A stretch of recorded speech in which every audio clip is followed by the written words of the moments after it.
Okay, welcome back to Woke Nation. Um, this is an episode I've been wanting to do for a little while now. Um, by the way, Happy New Year. This is the first episode of 2019, so thanks for joining in or listening in. Um, but this episode, it's kind of a prequel to the episode I did on the offense of the gospel, which was I think in November some point. I don't remember, but it wasn't too many episodes back. Um, and it's so this is kind of a prequel to that. Now I thought it was a good time for this one though, because not only is it extremely relevant, I think, to where we are in America today, but also because I've been in an email conversation of sorts with another podcaster named Christopher Scott, and he has his own show, the Christopher Scott Podcast Radio Show, I believe is the full title of it on iTunes. But it's a really, really, really good show, and I listen to it almost basically daily, basically every day when I drive to work. I drive an hour up to Lancaster, basically, from Mechanicsburg, which is right outside of Harrisburg. It's an hour trip both ways, and plus I install cable, so I'm driving from one job to the next. Sometimes there's 20 minutes in between, so I always have podcasts going for all this driving. And his show is one of the ones that I listen to basically every day. Now, Chris is a Marine, if I remember right. Both his parents were Marines, so he's very patriotic. And he has this show. It's a daily show, and he's modeled it in part off Thomas Paine's Common Sense. In fact, Chris recently rewrote Thomas Paine's original Common Sense in our modern day vernacular, so it would be easier to understand and grasp. And I highly recommend it. I bought a copy of the ebook, and Chris, for Christmas, was kind enough to mail me a hard copy of the book as well. If this was a video broadcast, I'd show it to you for proof. He even signed it, which was awesome.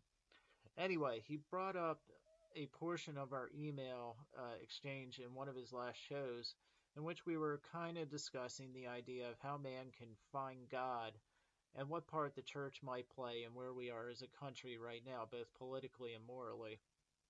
Now, he mentioned, if I remember right, Thomas Paine and Michael Savage, kind of as proponents of the concept that good men seek after God, basically on their own, which I disagree with. But then the point I want to get to is later on in his podcast, and I think it's his last episode, the first or this very recent episode, he brought up the question of how he would go about proving as best he could that God exists through reason. Um, so that's what I'm going to try to do, because this has been something I've been thinking about for a little while, just how I would do that if somebody were to ask me. So long-winded intro aside, I figured this was something, since, like I said, I've been thinking about it, so I'm going to tackle it as best I can.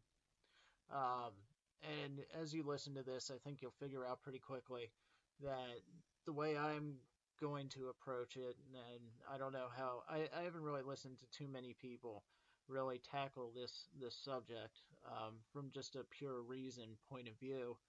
Um, it's just not something that I have listened a good deal to. I was raised in the Christian church and with the Bible, so I've more or less accepted that God existed since I was born. Um, Now that doesn't save you, obviously. That's not salvation. That's two different. Those are two different things. Believing in God or the gospel. But that's if you want to know about that, listen to my previous podcast on the gospel. But anyway, the the way I think you can do it is by disproving the other arguments, uh, either for or against him, and the absence essentially that you're left with is the absence of those ideas leave you only with the option that I would argue for, if you understand what I'm saying. when I'm done, my argument for his existence as a being with definable characteristics um, is the only one that's left. Uh, that's kind of how I'm going to approach it. So here it goes. In America today, we have basically three kinds of people. And I realize I'm generalizing a bit, but for the sake of argument, it's always a little necessary. For the sake of a podcast, it's always a little necessary. I realize some people listening to this will probably just roll their eyes, because they don't feel like they fit into any of these three groups.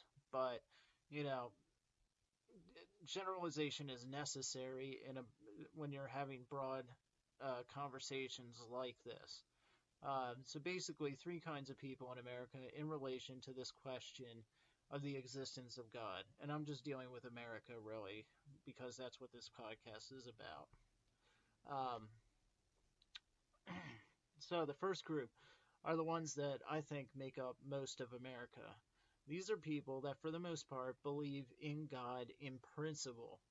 They don't hold to any precise doctrines. They don't generally go to church often, aren't devout by any meaning of the real word.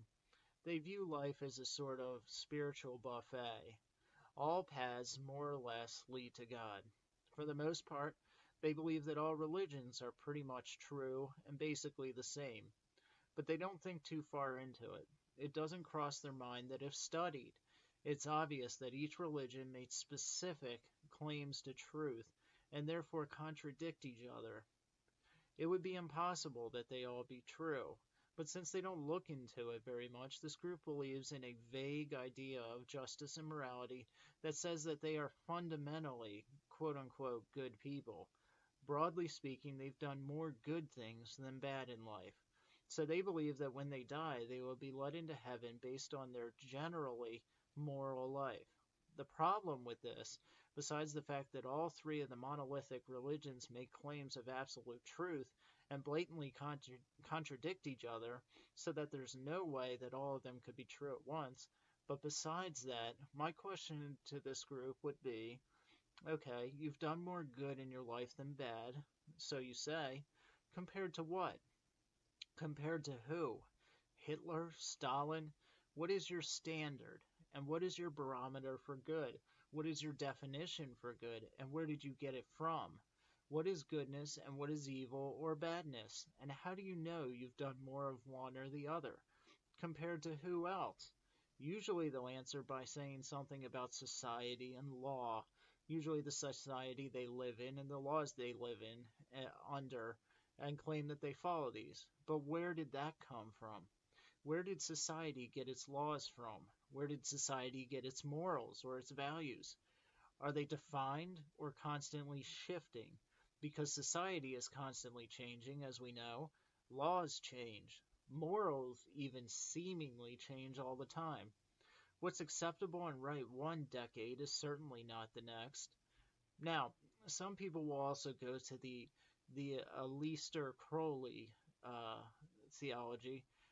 Well, it's not a theology, but doctrine, whatever you want to call it. It's the Satanist doctrine, basically, which says, quote, "And it harm no one, do what thou wilt," which is the doctrine, I think, of America today in 2019. I think at least. This idea says that as long as you are harming no one, then your actions are good. Of course, this completely denies inner morality and truth. It ignores our conscience, it ignores motive, and the heart. A perfect example is this debate over pedophilia going on right now in our country.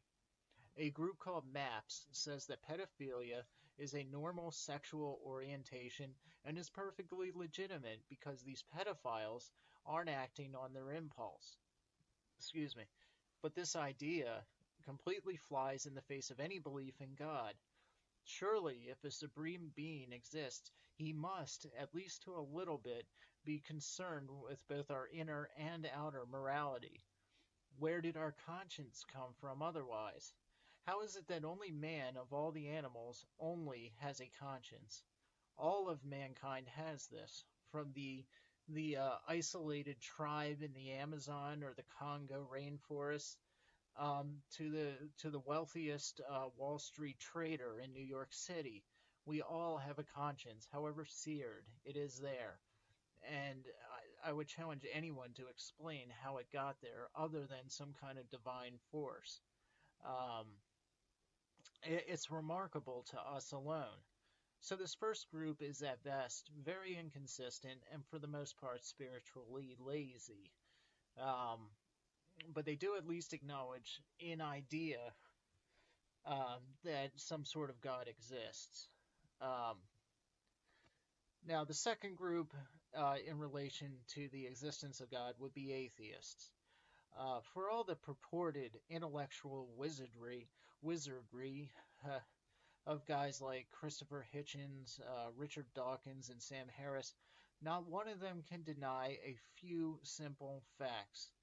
Without God, there cannot be morality or meaning.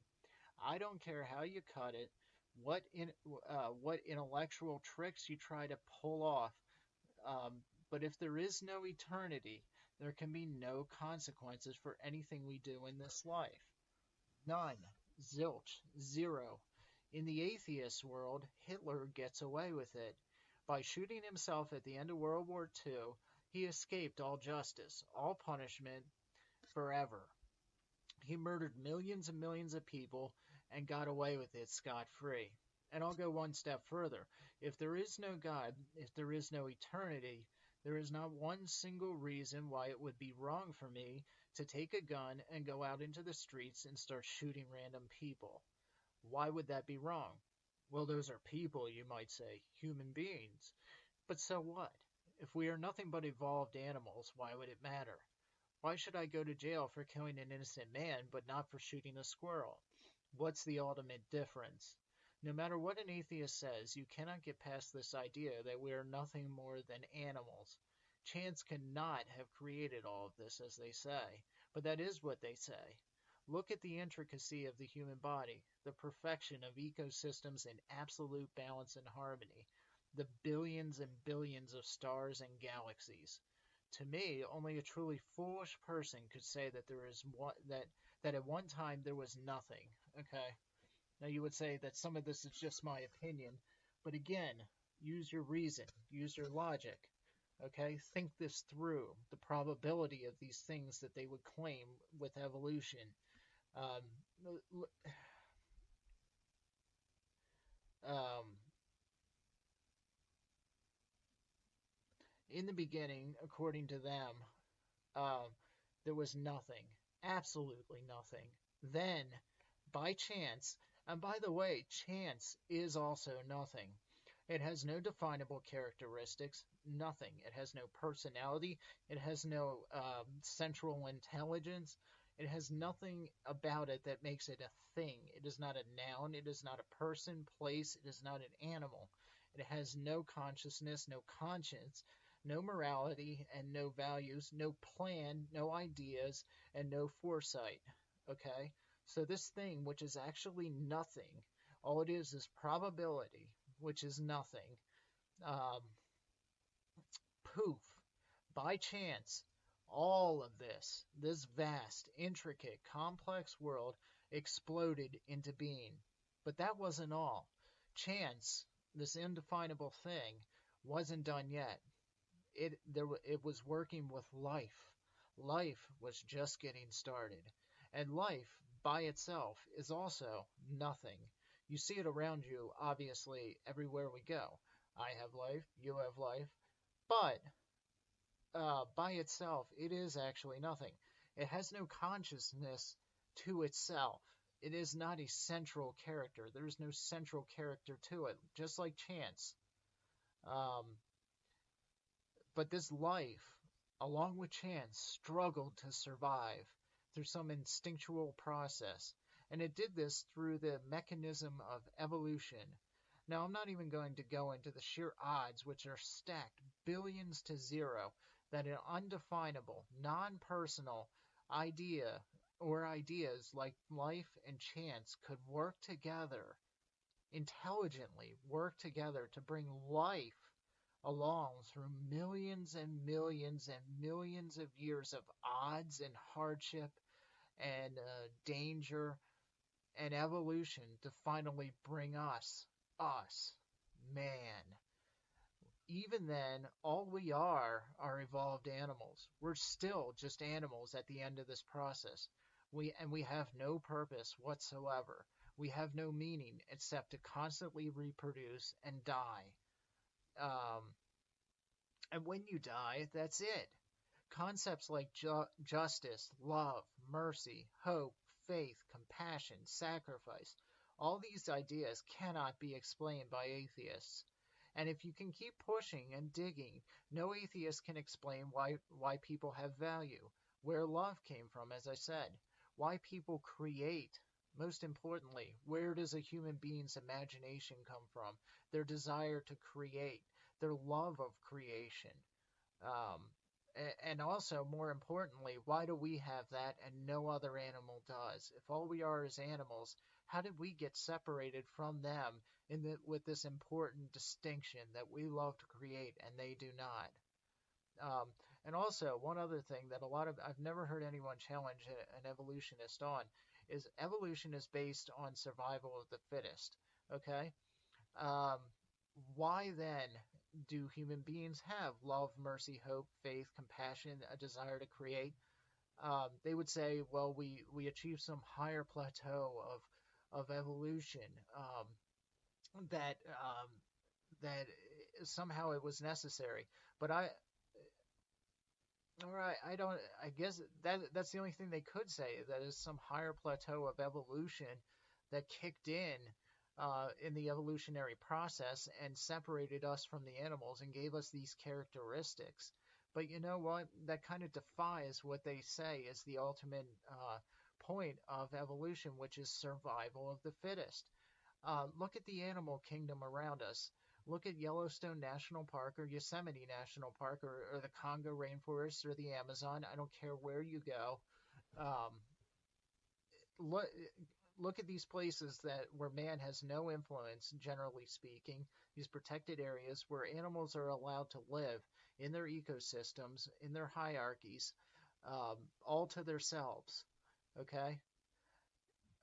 If these things are required for an animal to survive, then why is it that they are surviving just fine?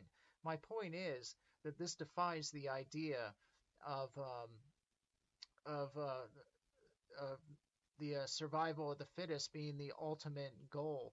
You know, because if that were true, that everything is just survival of the fittest and this instinctual desire and drive to survive, and that's it, to procreate and die, with no other point to it, and no other consciousness, no intellect behind all of that, then it would be impossible for justice, love, and mercy, hope, faith, any of those things to even come into this consciousness's um, or this instinctual drive. It would never play into it because you don't need it to survive.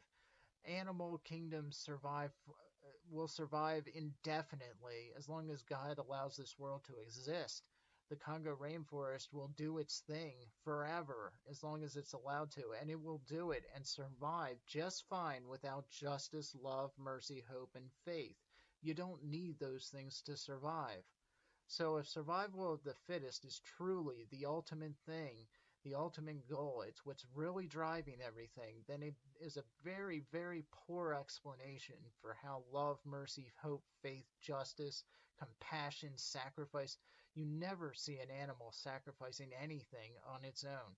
If it has more of something than another animal, it will never feel compassion for that other animal and give it to it. We have that. And evolution does not and cannot explain how we got it, because survival of the fittest will never bring about love, mercy, compassion, hope, faith, the desire to create. It will never bring that about because it is a mindless drive to constantly survive with the goal of survival as its one discernible aim and goal, and that's it. Nothing is outside of that. So it cannot explain these things. It cannot reason to them. And the absurd intellectual gymnastics that you watch, like Sam Harris and these others go through to try to rationally explain it, is almost laughable. You cannot get to that, okay, without admitting that there is an intelligent reasoning uh, force or mind behind this. You just can't. Um, it's impossible. By nature, it is impossible. Okay.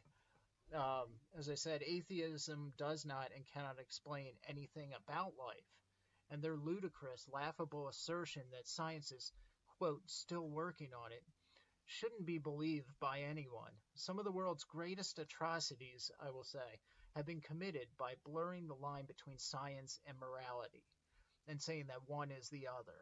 Okay? Um, so that leaves us with the third group, which I would put myself in. And this third group believes God exists. Now, before you go any further, you have to acknowledge a couple of things in this line of reason. First, you have to acknowledge that this term God has actual meaning to it. God is not a name, it is not a nickname, it is a descriptive title. It is a descriptive title, if you will. It describes a being. It describes a being that, according to the definitions of it in basically any religious text you read or the Webster Dictionary, it describes a being that is all knowing, all powerful. Supreme reality is one of the words used in Webster's dictionary, and has, according to the Bible, has no beginning and no end, and is absolutely perfect and holy and just. This is something the first group I mentioned misses completely when they say they believe in God, yet have no idea what the term actually might mean in relation to them or the world, and certainly have no idea that if God exists, he must have attributes and characteristics, just as you and I do. He must have definable characteristics that make him up. Um, you have to also ask in what way he reveals himself to the world.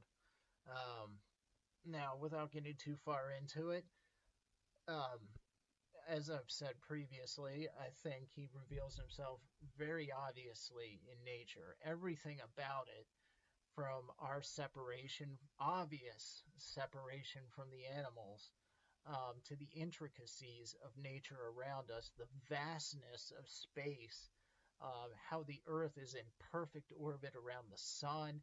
The human body alone boggles the mind with the way everything functions perfectly in harmony with one another to keep us alive, um, and functioning, to the way ecosystems are in perfect balance, even to something as simple as a blade of grass.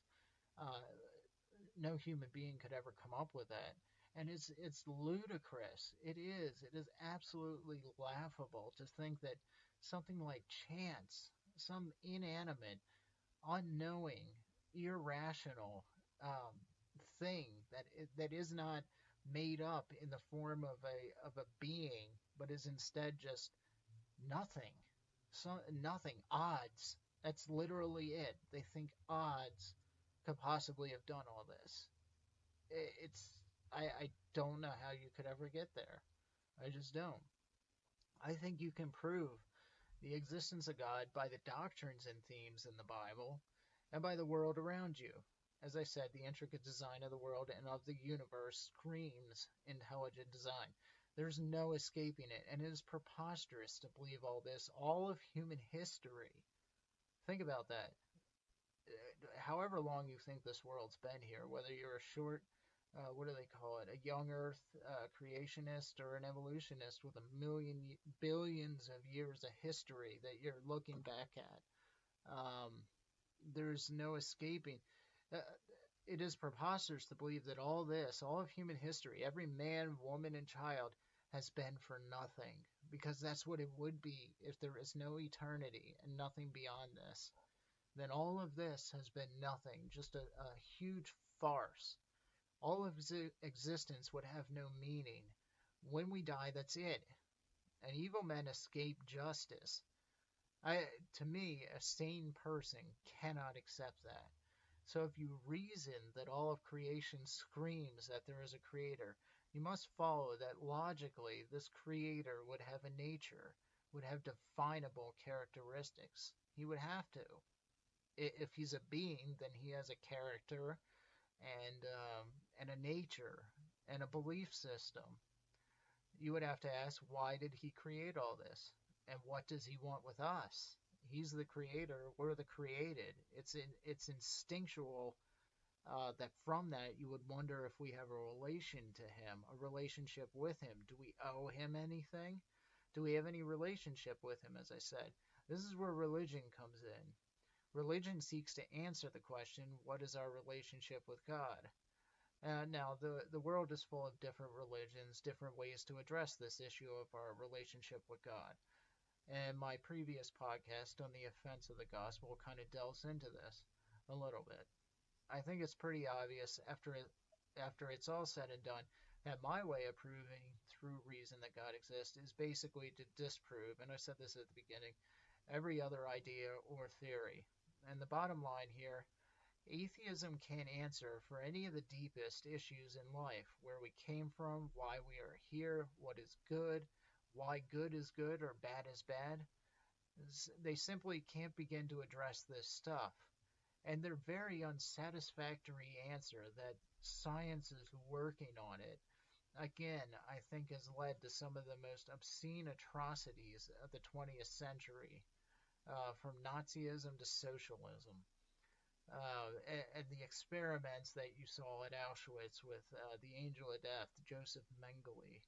When you separate morality from science, that's what you get.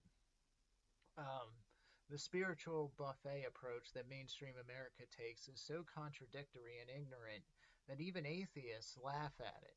The moral relativism that has swamped the country is absurd. It's impossible that everything is true all at once. Your truth, my truth. No, when it comes to life and death, and God or no God, these things are either true or they aren't. That much is obvious. End of story. Moral relativism is what you get with is what produces results like that Desmond kid, and why he's being praised right now. Yes, the 11-year-old boy drag queen. There's your moral relativism in action. Pedophiles are being accepted culturally. Yeah. All right, and one last thing quickly. There are some that would use my own style here, I guess a text style, and use the hypocrisy of some Christians to disprove the religion itself. But this, I say, is nonsense. Go to the source directly. Read the Bible. I'll be glad to debate you on anything in the Bible, anything at all. I may not win, but hey, I'll give it a shot. I'm willing to debate anything. Um, just like this. This is my best shot at it. From a pure reason perspective, it's not easy to disprove or prove God. A Christian will point to the Bible. But if you're debating someone who doesn't believe that the Bible is the inspired Word of God, then by default, you either have to just close the argument or argue from a pure reason point of view. Um, so I chose to at least try that here, and I did what I could. So anyway, that's my shot at it. For those of you listening, I'd be interested to hear your approach, what you would, how you would tackle this, and if you're an atheist or somebody from the spiritual buffet category and you think I'm wrong, I'll be glad to hear from you as well. I'm open to all ideas and arguments. Um, But yeah, so we'll have another episode next week. I'm not exactly sure yet on what it'll be on, but stay tuned. Um, Subscribe to Woke Nation on iTunes or YouTube. You can download the Podbean app. That's my platform that I use, and you can listen to some of the episodes, or basically all of them, on there. And any questions, comments, insults, or debate, you can email me at roadnottaken04@juno.com. Yes, Juno is still a company somehow. Until next time, good night and God be with you.